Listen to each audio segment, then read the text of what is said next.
What does our theory of victory, what does our termination, our conflict termination look like? Those are reasonable questions to ask. No one would start the construction of a house, except maybe the government, without knowing when it's going to end and how much it's going to cost. It enforces a discipline on the government, which the government desperately needs. And that is ultimately the accountability to its citizens. It's their money.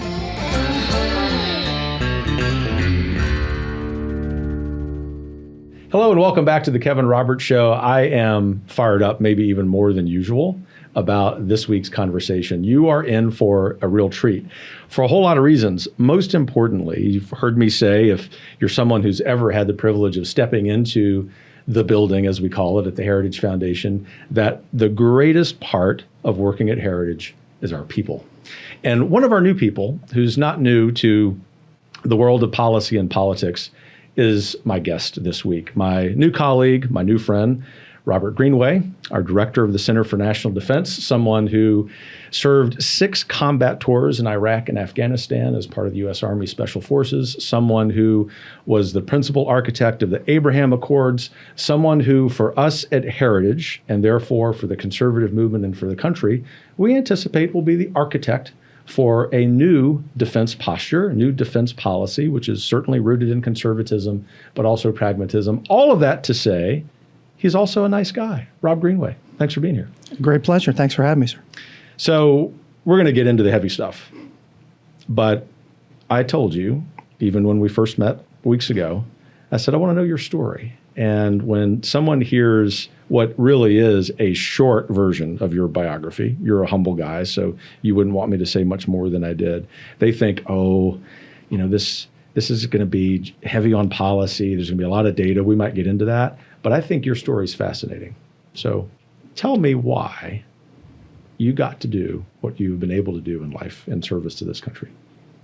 Well, it's an interesting question, and knowing that as we're going to start, I think I would answer it in 2 ways. First, it is providential. I think there's a number of times I felt that you end up in the right place at the right time, not by your own design or choice, but by God's grace and providence. And here, I think you feel it every day I come to work, and I meet the people of Heritage and see what they're doing and see how they're doing it. And I recognize that it's a tremendous gift and a privilege to be here. And that's happened in a number of times that I couldn't have planned or organized circumstances to end up where I've been, but I think that it is certainly for a reason, and it's a wonderful thing to be here. The other way I would answer it is that I think in every circumstance I've had the benefit of being raised by parents that brought me up to believe that you have a commitment to the country, to each other, to your fellow citizens, your family members, and all of that is rooted in a common faith. Everyone, our ancestors included, came to the country for lots of reasons, to flee persecution, to look for opportunity, and found it here. But the obligation was always that it wasn't about personal benefit or gain. It was about working together to ensure that that didn't change. And that was the promise that we would pass to our children. And so that was a fundamental belief. And so I never remember a time in which I didn't want to serve. In my case, it was military form. It took a military form. And so for me, the Army was a calling.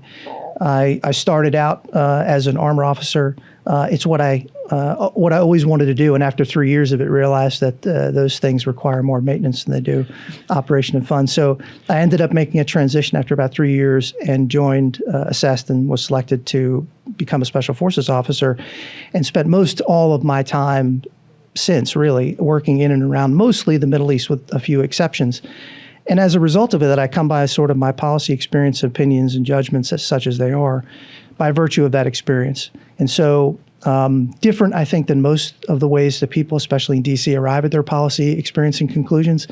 Mine is spent serving along with a lot of other tremendous people as an instrument of policy, seeing the good and bad and dealing with the consequences of it.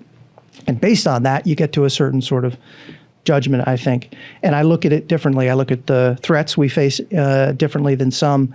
And again, I look at it on the basis of my experience. As a Special Forces officer, I've had the benefit of being in small, elite, hand-picked teams that master the basics and fundamentals and seek constant improvement. And that's also what's refreshing about being at Heritage and other organizations. It's very similar in that respect. It's an organized, hand-selected group of select individuals that are committed to a common vision and cause. And I've found that small groups can accomplish amazing things. I'd also add that in many times I've seen our country at its best, and in some ways less so. And I and others, I think, are rightly concerned about the trajectory that we're on and the grave circumstances and the fact that it's correctable, but it's going to take effort and commitment in order to do it. And for that reason, I'm blessed really to be here among people with common cause to work to fix the problems that we're observing. In our case, and in my case, relative to the international forum and building a strong national defense to deal with those threats.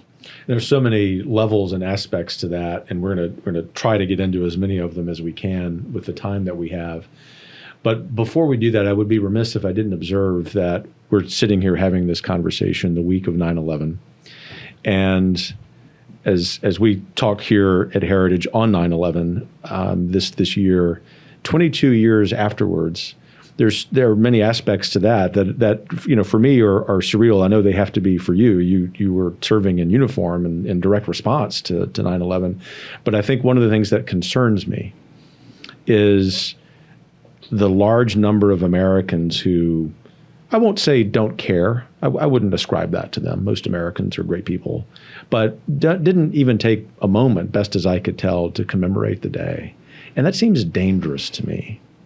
Given the threats to the United States around the world, it seems as if that's a threat to us internally. Given your military service, but also your service as a senior administration official, a specialist in Middle East policy, what are you thinking the week of 9/11 a couple of decades later? Every anniversary it comes around, a couple of things come back to mind. And I think those of us that had lived through it in some way, shape, or form, it's easier for us. We're sort of forced to confront this. But for those, I think that didn't, for those certainly born afterwards, it's harder to do. I think that's also a sort of leadership responsibility to bring the nation to commemorate and remember these events so that we recall what led to them, what perhaps made us vulnerable to them, and the response that's kept us from reoccurring. So if there's an interregnum, there's been 22 years now since it happened, there's a reason. And the reason in many cases is we have a strong national defense which prevents those threats from reaching our shores. It's not the only reason, but it's certainly one of them. For me, I remember personal circumstances first. My daughter was born almost a year before, so she was not quite a year old at the time. After that particular day, I was serving at Fort Bragg. I was in what most people refer to as publicly as Delta Force. And it was midway through my assignment there. And so we responded immediately afterwards. It took us a couple of weeks. I don't think I left the office for a week after that. I remember watching it because my father's a carpenter in New York City, and I spent many vacations in college working with him on construction sites in New York, which is an education and probably a whole other podcast. But we'll come back to that. We might. But in any case, I remember many times having worked in and around that building in Lower Manhattan and thinking it's just inconceivable that this one would be happening, and two, that we'd be seeing the catastrophic damage. And I didn't realize until I got back from Afghanistan and after Christmas of 2001 and was able to actually talk to my family and my father. And then I realized only then that he was in South Tower that morning on a last-minute call for a construction fix. He's a carpenter, he's a foreman, but he was called, which is not unusual, to go fix a building and a floor in a project that he had done when the building was first built. Also not unusual. He and another colleague, Maurice Patrick Kelly, he got a call about 7:30 to go depart and go back to the job he was normally at, but Kelly had to remain and ended up being one of the almost 3,000 casualties that day. And I didn't realize how close my own father had been that day and how close it was to home. He was working, I think, on the 104th floor at Cantor Fitzgerald repairing a small ceiling job. And so you realize how personal it was. The only thing I could do at that point was to, one, reassure him how glad I was that he made it, but two, let him know that we had delivered full payment for what had happened. And that's what I'd spent the previous several months doing and most of my career ever since. It was easy for us, I think, to focus on it that way.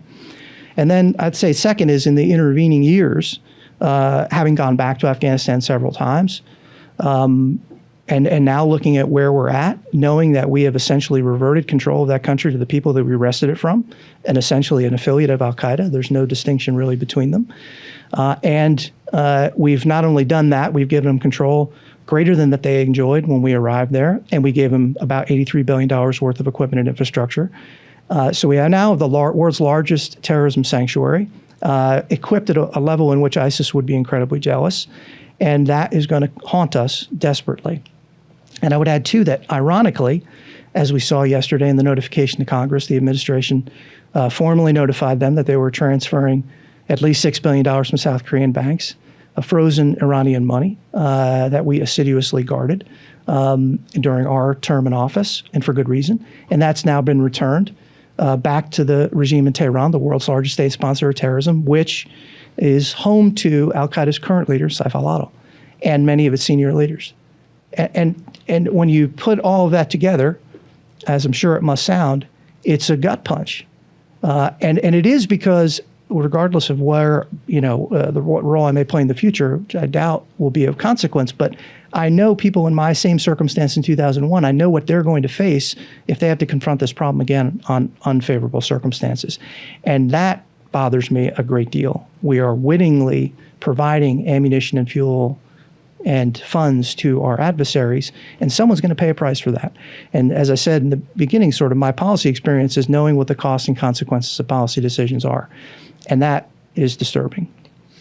I was going to ask you already about your reaction, like emotional reaction to the ridiculous withdrawal in Afghanistan, and I will ask you that momentarily. But it seems as if you've already given us the potential second, third, fourth, fifth chapters of consequences as a result of this. But let's keep it at the personal level, if you don't mind, Rob.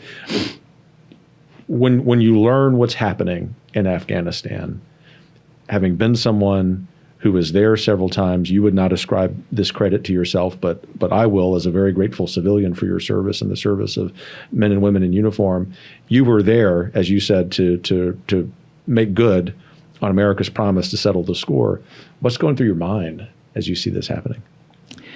That someone is going to have to relive it, that someone's going to have to pay for that ground the second time. And it's sort of an axiom in the military, you never want to pay for the same ground twice. If you can help it, and you don't want someone, the ultimate purpose of your actions, any endeavor, you never want to have someone have to repeat the price and pay again that price, especially in our case because it's such a steep price. And I remember, and I can see the faces of those friends and teammates that lost their lives over these many years in both Iraq and Afghanistan in particular. And I'm afraid that people are going to have to pay that price again. And we talked before the show about your really impactful podcast with George Hidalgo and talking about his son Darren, and that's a perfect case in point. I don't know how many others like Darren and like the Hidalgo family, they're going to potentially have to face that same consequence and lose a loved one, and it's unnecessary. It's preventable. And that's what bothers me most is the unforced errors, the own goals, and that we're seeing far too many of them. Afghanistan is a dangerous one. And I would say, too, just from a perspective standpoint, Afghanistan, to me, relative to terrorism as a terrorism sanctuary, was probably the number 3 or maybe even the number 4 reason why it matters. It does, but it's next to a nuclear armed Pakistan, which is of concern, certainly, and it's also happens to be next to Iran. And to me, those 2 reasons are even more compelling than the first. But we found a balance ultimately when we transitioned. We had a small U.S. footprint there. We had reduced the cost considerably, and our role was scoped. And that could have been maintained, I think, in, I don't want to say perpetuity, but it could be maintained at very low cost for a period of time to monitor the problem. What we witnessed in the withdrawal, again, chosen to happen officially on 9/11, which is absolutely mind-boggling, and the disastrous execution of the withdrawal, knowing friends that were in uniform, people that I'd served with now in senior positions, but people that were working down at Central Command, people that were working in Special Operations Command. Chris Donahue, the commander of the 82nd Airborne Division, is an old friend. Watching this unfold is just the most painful part, is knowing that it was absolutely and completely unnecessary. And that it is staggering to consider the consequences of it, but the fact that it never should have happened in the first place, against all sound advice. And I think that's, it's tragic. it's tragic on so many levels. And the historical context is there was a time, not all that long ago, in America when those kinds of things wouldn't have happened even under a Democratic president. That is to say, you could count on Democrat president, Republican president, whoever he was, making a good decision as it related to national security. There might be differences of opinion on the margins, but I mean, tell me if you think I'm mistaken. Just a couple of decades ago, we could have assumed that regardless of who was in the White House, that kind of withdrawal never would have happened. It's true, and I'm glad you raised it, because that, I think, when I first was asked to talk about the withdrawal when it was occurring, what bothered me most, and especially after my time at the White House, having been involved in these conversations on a number of different levels, what bothers me most is the fact that decision was made, and it was obviously bad by all, no matter what you want to say publicly about it. I think it's recognizable that this was a catastrophe, and we never corrected because of it. The system never adapted. We didn't change a process, a system, or a person. And to me, the most telling part of all of that is that we were going to repeat it, that this was inevitable, that we were going to do it again because we had made no change. We had adapted not at all.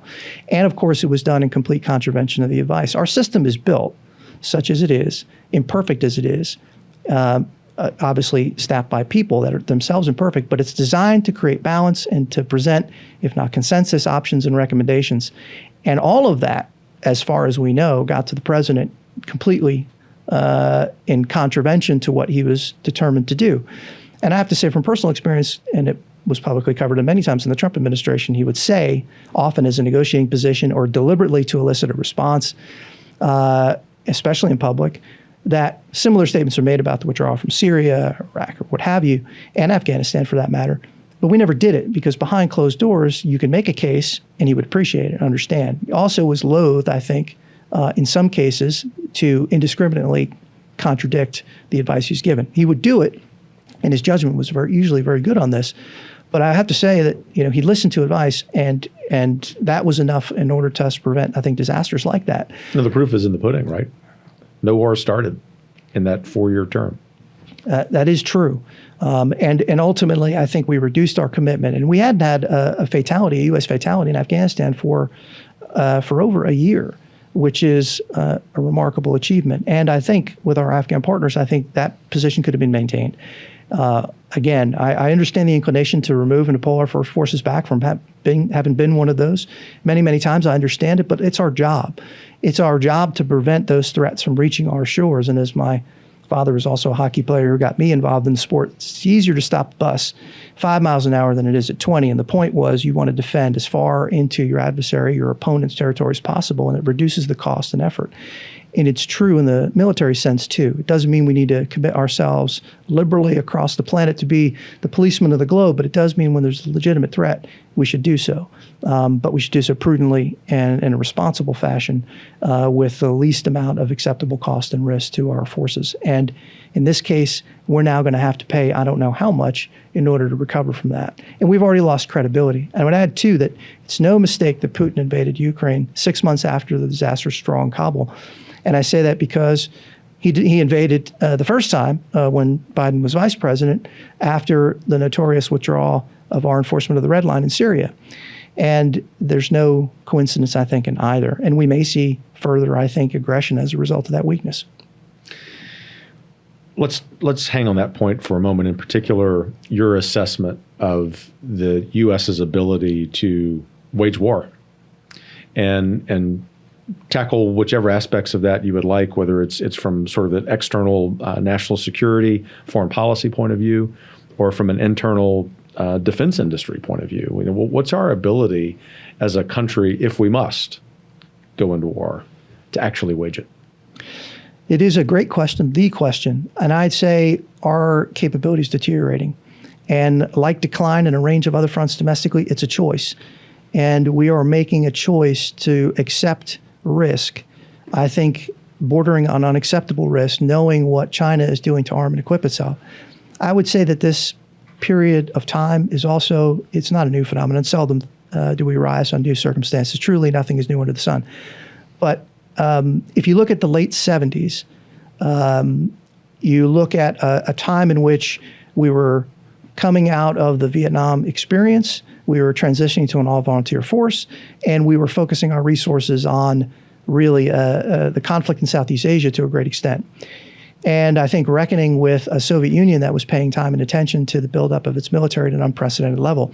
And what was recognized in the Ford administration by the youngest Secretary of Defense at the time, Secretary Rumsfeld, was that this decline was real, it was elective, and the trend lines were all pointing in the same direction. We were going to lose our advantage, and we would be, in what Reagan would later use in the campaign, we would be second best, which is a dangerous and unacceptable sort of track and completely elective. Now, we didn't have control of Congress at that point, and there was a reluctance to spend. In fact, the trajectory was in the opposite direction. Everyone had other ideas for what our resources would put against. But in the 80s, we saw an unprecedented response to that, and we restored our advantage. And I think we benefited from that, ultimately prevailed in the Cold War, not least of which is because we had a strong national defense and a deterrent capability. Now, all that said, I think we find ourselves in similar circumstances. Where we have, since the 90s, after the Cold War, we've determined that a number of other competing priorities would take precedence, and we have neglected. And so our capacity, both in the military-industrial complex, has reduced capacity to provide, and we have reduced capabilities in our military. I would add to it that we're undermining our personnel and reducing the sort of core that makes it effective, which is the principle of meritocracy, which is ultimately we have to have the most qualified people in positions of leadership because war is unforgiving. It's the most unforgiving environment I think that there is. And it does not entertain enlightened ideas. And so we're eroding all of that sort of simultaneously. I think, though, that the past also holds promise. We can look to how we've corrected that situation previously. And I think there are paths for us to restore our capacity, the benefit of our own country economically and militarily, and restore a strong national defense so that we can prevail in the new Cold War, as Heritage is rightly identified we are in with the Communist Party of China.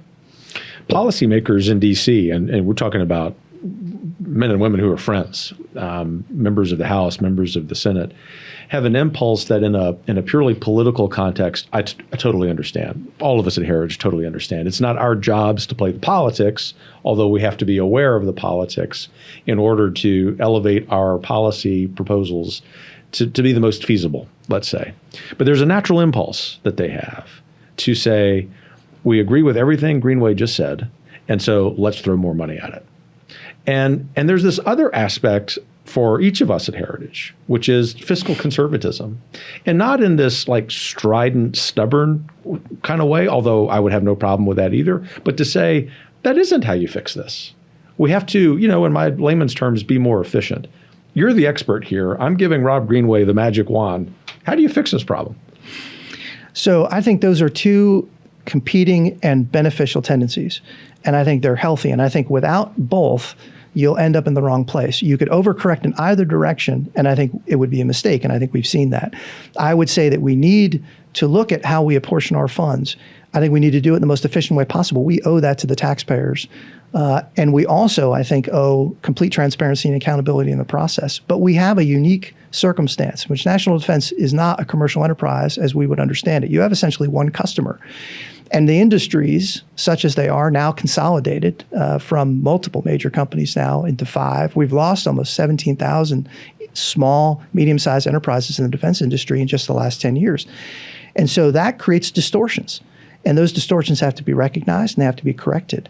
I think at the end of the day, we need to recognize, 1, the requirement, and 2, we need to figure out the most efficient way to get there with the resources that we have. But I do think there's a way to do it. And I think as a result of doing it, it would be of there would also be a derivative benefit to the U.S. economy as a whole. We would put more people to work. We would put more people in good, qualified paying jobs. We would retain critical skills. And we would regain control of our supply chains, essential to all of this, which we've sacrificed for the cost of efficiency. And I think in the result of doing it, we'd have a stronger national defense. But I'd also say, too, that, look, there is waste and abuse that occurs out there. One, government's good at it. It's perhaps government's only superpower. Because in the end of the day, it's not a profit or loss enterprise. And the taxpayers and our ability to leverage debt just seems to be unlimited. But that is, of course, a dangerous path to pursue. But I'd say at the end of the day, we can look to how we acquired and developed a strong national defense in the last 50, 60 years and see a different precedent. I give you one example of this, and it came from a friend who's in the shipbuilding industry. And they wrestle with regulation, with cost, and dealing with the government customer, which is unpleasant, as we'd all expect. And it's incredibly expensive. And so his point was that we build the best ships in the world. There's no question of this. No one would contest the fact, but they're also the most expensive. And this is analogous. You could say the same about our planes, even about our land combat systems, all of which, unfortunately, we have not developed new systems since most of us were in grade school, which is also a problem. But his point was that our standards for building ships exceed all others. And in some cases, that's necessary. So when a naval vessel is hit by a commercial ship or is an unfortunate collision, our ship survives and makes it back to port. In the European constellation, that wouldn't happen, and ships have sunk as a result of the same injury. The Cole is another example where that survived, even though it's catastrophic damage, because we had high standards. But there are instances where we place exceptionally high standards on every ship we build, regardless of its role. And I think in the past, we've sort of taken a different approach where we recognize that combat vessels need to have the highest possible standard for the highest possible survivability rates. But not every ship in the inventory perhaps needs to meet that exact same standard. Now, I think it's case by case, but sometime in the 70s, we decided that if there was a risk, we would have to eliminate it, risk of any kind. And when you pursue that path, you get to a very, very expensive place. It's not how we've always done business. So I think in the end, we have to make some common sense decisions about our resources and about applying them effectively. But that those two tendencies you point out are critically important. They're not, neither of which are bad, both of which have to learn to coexist, and they'll get us to the right answer. We have to have transparency, we have to have efficiency, and we cannot spend, as many presidents have said, like drunken sailors. And I hope that the path we chart here at Heritage, I'm confident, will be sound recommendations for policy professionals that can get us to a place in which we can preserve our resources and yet preserve and sustain a strong national defense. Thanks for the thoroughness of that response. I look forward to seeing the work of you and our colleagues in this realm and organizations around the country. And we got a follow-up question about the consolidation in the defense industry, which just worries me as a historian who pays attention to economics, and that's a real problem. But before I get to that, it seems as if what we're begging for is just a conversation. And at the risk of sounding like a broken record, because I say this all the time about Ukraine policy, we just want the country to have a conversation about the strategy of spending what will be, we're probably knocking on the door of a couple $100 billion on Ukraine. And if we have that conversation and the people's representatives say, we love this idea because our constituents say that, then so be it. Now that happens not to be the case. But there's a parallel here, which is let's have a conversation about what needs to change in defense procurement, in the very strategy of the weapon systems that we need to build, rather than saying this is under-resourced, we're absolutely in an environment with greater threats, and therefore what we need to do politically is just close the gap with the people's money. All the while, Rob Greenway, we're going to run a $2 trillion annual deficit this year. And so we're really just trying to have a conversation, and I really look forward to you, for us at Heritage, leading that. But I want to come back to the relationship between the consolidation in the defense industry and what you have described as a lack of innovation. I'm assuming that those are connected. That and I'm not imputing motive on behalf of those 5 remaining defense companies who exist. That's great, but there is a certain innovation that happens in smaller businesses in any industry, and I would imagine that this is a problem. There's no question, and it's absolutely true that small and medium-sized enterprises would typically be on the cutting edge because they'd have to be. It's the only competitive advantage a small company has at the end of the day. The major defense firms have competitive advantage in that if you're going to deal with the government and its regulations, you have to have an enormous enterprise that's capable of doing it and anticipating it. And that is where their competitive advantage resides, is on the execution, which is where it's manpower and cost intensive. And only significant companies can really do it at scale. And every one of our systems now is so intrinsically complex, the scale of which is unimaginable. The number of subsystems and components in our major defense enterprise and platforms, it's vast. It defies description. It's the point where the companies themselves will tell you we can't monitor the supply chains. And so we recently found out that we have Chinese components and materials in our most advanced fifth-generation fighters in the F-35. And it's not because we wanted it to happen. It's not because we made a conscious decision to outsource this to the CCP. That's just the nature of the complex systems, the supply chains that we have now find ourselves in possession of. And the elimination of the small companies that tend to get eaten by larger ones has a consequence associated with it. And so it makes it not impossible for innovation. It makes it more expensive. It makes it less likely. And so the costs continue to climb. But again, that we have fewer and fewer systems. Now, there's an argument always, I think, and it's not just within defense, but there's an argument, period, about quantity and quality. Here again, I think the tension is important, and I think the balance is what matters. You can't move in either direction to extremes because you'll lose balance and you will find yourselves defeated. And that's the historic precedent. And in our case, I think we're moving towards an emphasis rightly on quality, but it's coming at the expense of quantity. So even if we have the best systems in the world, in a confrontation with China, we may still find ourselves in the losing end of it because we've also neglected the quantity. And the two have to, I think, exist. And this is something, again, we saw in the late 70s with the Soviet Union. They weren't developing the best tanks and systems. They never could do that. We're seeing this in Ukraine now, of course. We saw it in Syria before for those who were paying attention, so we're not surprised.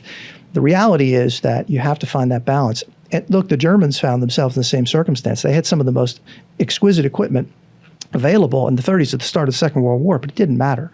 I'd also point out, too, that once we took away their industrial capacity and we took away their access to fuel, which I would argue we should look at in terms of China, it also, I think, brings into focus where we need to have that balance. So we now have a system that is encouraged, incentivized to create the most complex, exquisite, and advanced systems, and that is a good thing. But it comes at a cost, and I think we need to restore balance, and we need to look at making sure that we have the quantity so that we can address, especially when we have to deal with competing priorities. And your point on the conflict in Ukraine, I think is more than sound. And I think that's why we're seeing such a massive erosion in public trust in government as a whole and its decisions. And again, we talked just moments ago about the $83 billion of equipment and infrastructure left on the battlefield in Afghanistan, worse in the hands of a stated adversary, an al-Qaeda affiliate in the Taliban.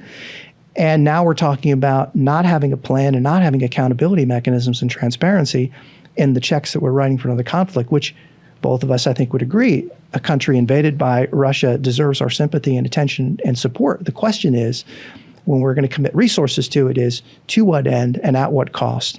And what does the end state look like? What does our theory of victory, what does our termination, our conflict termination look like? Those are reasonable questions to ask. No one would start the construction of a house, except maybe the government, without knowing when it's going to end and how much it's going to cost. And I think those are reasonable. And obviously deviations can occur, but those aren't unreasonable requests. And it enforces a discipline on the government, which the government desperately needs. And that is ultimately the accountability to its citizens. It's their money. So I want to, it's kind of switching gears, but not really. I don't want to move from this focus, this conversation thread on defense policy to national security and to foreign policy, even though our colleague Victoria Coates would say, don't use that phrase, foreign policy. National security, which I love. And that is your role in the Abraham Accords and even beyond your role, the strategy by the administration in developing those and where that situation in the Middle East stands today, because there are plenty of informed observers, including some here at Heritage, who are worried. I think there's cause for both concern and optimism. I would say first that the Abraham Accords is a recognition that our partners and allies recognize that a strong relationship with the United States and with Israel are the same, and that is in their best interest for two reasons. First is for collective security. Israel is our principal investment in the region. It's our strongest strategic partner, and it's one of our best investments. And they recognize that even as U.S. presence ebbs and flows, that Israel and our commitment to it will remain. And so that affiliation is a strong and a sound one for their long-term collective defense. And I think that is a trend which requires encouragement. Second, I would say on the economic side, they all have long-term aspirations. They recognize many of the countries, our partners in the region, are dependent upon petrochemical exports, and they know that they have to transition from this. It's a question of when and how. Ultimately, they see their relationship, not just with Israel, but their neighbors with each other, as being integral to this. And that was a large measure of the driving force behind this. The vision by, and I'll be the first among others to admit this, that businessmen in the White House, the president included this, but certainly Jared, who is for more than anyone, I think, responsible for seeing and following through and executing the Abraham Accords as we know it, recognized this long-term need for economic integration between the countries and chiefly our partners, which, by the way, is what China is attempting to do. And if we're not careful, may succeed in doing. And without an alternative, they will have organized the world to provide them what they need at everyone else's expense. Our proposition is completely different. We benefit and everyone else benefits. It's a different business model. And so integrating the countries in the region economically and hopefully at one point on that basis from a security perspective is critical.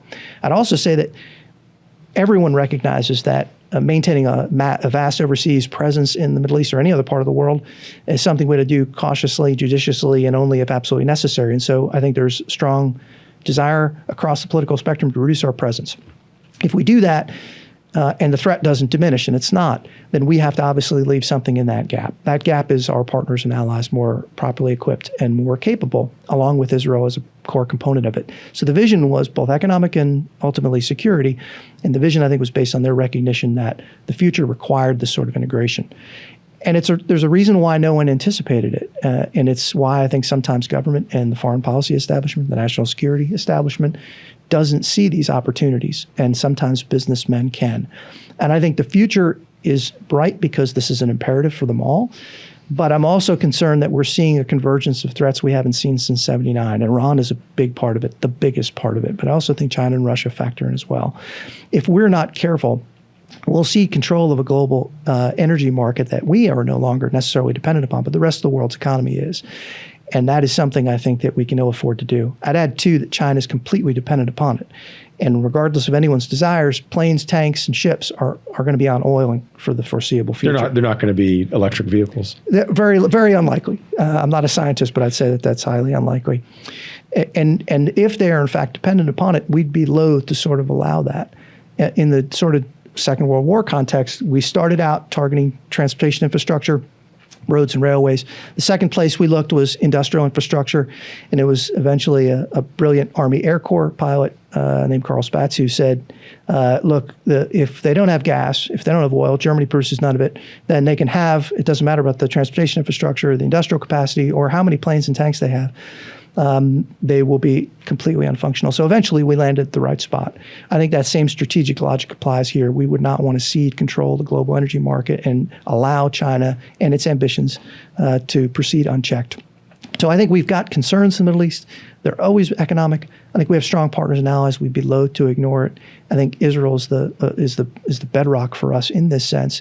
And I think we can build on what was started the Accords and finish the work. But Iran, as the principal threat, cannot be enabled. We certainly don't need to be writing checks. We certainly don't need to be allowing them to export unlimited oil resources. All of that goes into terrorism abroad and domestic oppression at home. So in the space of 7 or 10 days, we have the Biden administration kowtowing to the CCP once again and making this arrangement, releasing the at least $6 billion in funds to Iran. I mean, this is. If you told me 3 years ago, Rob, that this is what the Biden administration was going to be, even though I agreed with them on nothing and had very low expectations, I would have been shocked. And as am I. I mean, I knew the persons and policies that were in place, many of the same from the Obama administration, which was the low water mark for U.S. influence in the Middle East in my lifetime and in all of our partners, frankly. Really, you have to go back to the very early 70s and the fuel crisis before we had that kind of tension. They expected, they were sort of girding their loins for turbulence, but all of them have been surprised by the trajectory and speed. Some of that is because they've lost internal processes. There isn't internal discipline. If you asked who's responsible for a lot of these policies, even people serving in the government, in the administration, you might not get a clear answer. And that, as we talked about with Afghanistan, that absent decision-making discipline and process gets you strange, usually debilitating outcomes. So we've had lots of uncomfortable conversations with our partners overseas, and they're gravely concerned, as we are.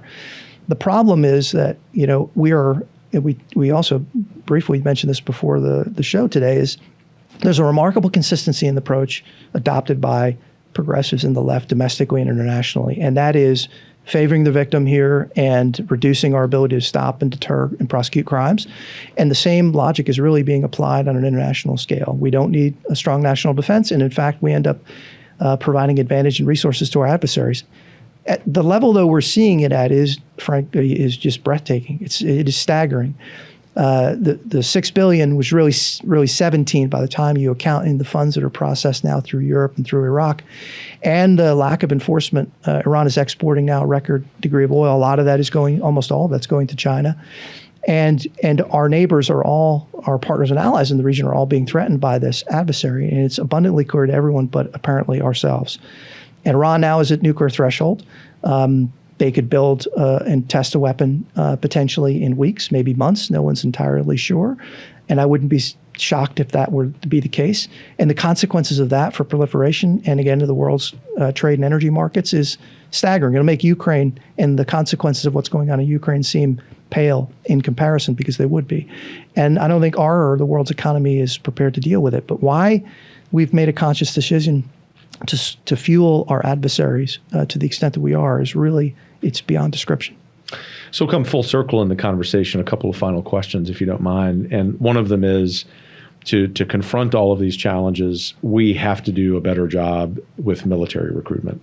And I can only imagine for you, talking to all the friends I have who served or are serving, it's a real worry, not just for the respective needs of each branch of the armed forces, but each of them says for the country that this is a real problem.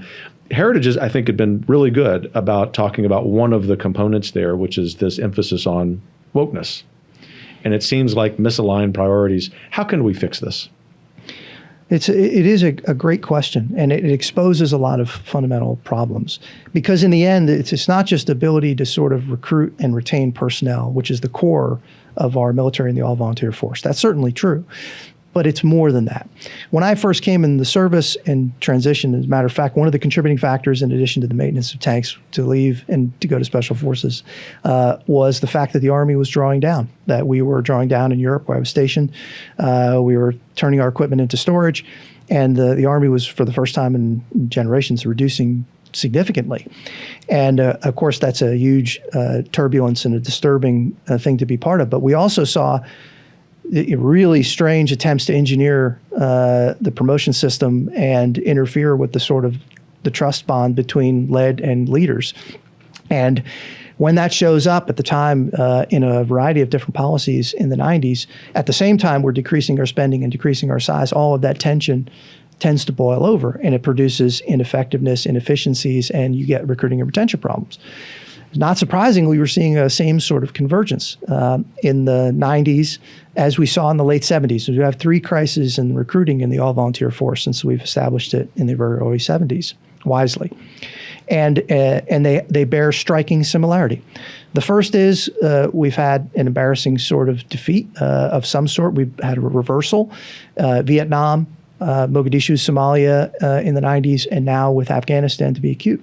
The second is this tendency to socially engineer the promotion system and introduce woke policies, which undermine confidence, trust, the meritocracy necessary for the military to do its job. If you don't trust your leaders to lead you in the most adverse circumstances, that has enormously debilitating consequences. And the military can't function without that trust for, I think, all kinds of obvious reasons. Now, the good news is that we've encountered this before, we've experienced it before, and part of that is the lack of trust people have in the military because they see the struggles that are being imposed upon it and that it's undergoing, and where people are less likely to join. But the solutions, again, are also resonant. We've solved this problem before by restoring trust and confidence in the military, by eliminating the policies that undermine trust, confidence, and meritocracy, restoring that within the military, preserving it as an apolitical instrument that serves the state and the citizens. And we've also restored the resources necessary. And all of that combined can correct the deficiencies that we're seeing. But it is not the first time. Hopefully we won't experience it again, and hopefully we'll learn from the lessons of the past to correct it. We have to, because ultimately, again, that's the barrier between us and an incredibly hostile world. Senator Tommy Tuberville has put a fine point on this with his courageous stance, which Heritage, I am proud of everyone in this building Absolutely. supporting him from the first moment. And that support will never stop. Absolutely. Until he prevails. And one thing I know about Coach is he's not going to give up.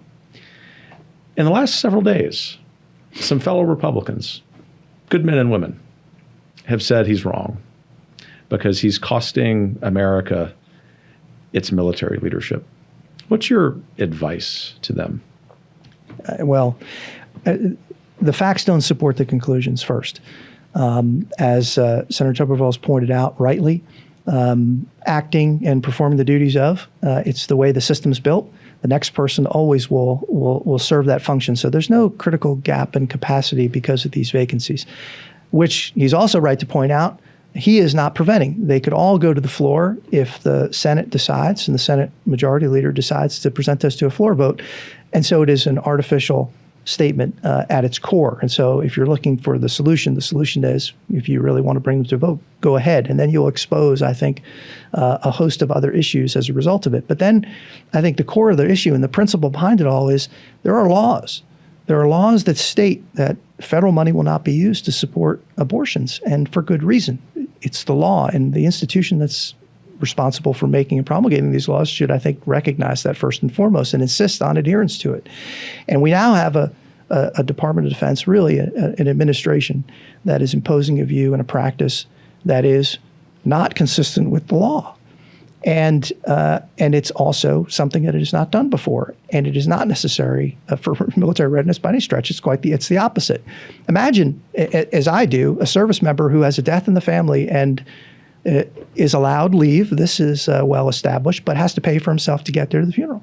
And yet another service member serving in the same organization simply has to state they're going to undergo this medical procedure, this abortion, and then is able to get fully funded travel. So I think on the face of it, it's not, in fact, in my judgment, damaging military readiness. But if it were, they should go to a floor vote and solve the problem. Senator Tuberville is not standing in the way of that.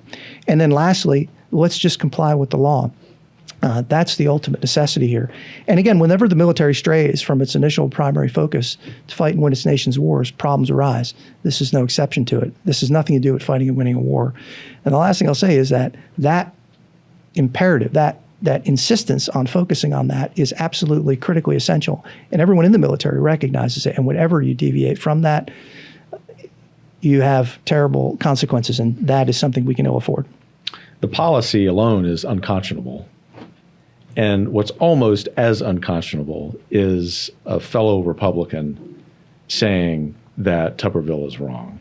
And I'll just say on the record once again, knowing that you agree, all of us agree at Heritage, every conservative, every member of Congress, first of all, but every conservative, especially from conservative states, ought to be supporting Tuberville, not going on left-wing TV shows criticizing him. No, 100%. And again, this is emblematic of a host of other issues. The principle matters, but fundamentally, life either is important or it is not. And again, the law either stands or it does not. But I don't understand how we could do anything other than support his current position, and I think he will prevail as a result of it because he's in the right. On that point, this hopeful conclusion to this thread about Senator Tuberville's courageous stance, you know the final question, and it's about hopefulness. You've seen a lot of good and a lot of bad, and you've got a very sober assessment of America's challenges. But I detect that you woke up this morning hopeful about the American future. Why? I'd say first and foremost, because I've had the privilege of serving in our armed forces and in our government, and I know the capacity of our citizens and those that serve our citizens for good, and the strong, overwhelming desire to do the right thing. And that ultimately is always, I think, cause for optimism. And second, since arriving here at Heritage now, just a little under a month, it's exactly that same dynamic that occurs here. Everyone is committed to do the right thing, to work hard in order to accomplish it, and to work together doing it, and to do it with a smile, and to do it with joy and with a sense of optimism, which is necessary. You can't overcome these challenges, I think, if you don't see a better way and you're not hopeful to do it. And I also look to our past and recognize that we've confronted similar challenges, in some cases more daunting challenges. We have overcome them. We've overcome them, I think, because we have hope and optimism for the future and confidence in each other. And I see no reason to see that that won't allow us to prevail in the future. Rob Greenway, thanks for your service to this country. You're a great patriot. I've already enjoyed working with you. I look forward to doing that for many years down the road. Thank you very much. So do I. I told you I was fired up about this conversation. I hope you enjoyed it. We covered a lot of ground. Believe it or not, there's more ground to cover. So we'll have Rob Greenway back sometime soon. In the meantime, keep fighting, keep smiling. We are winning, and we are going to prevail. Take care.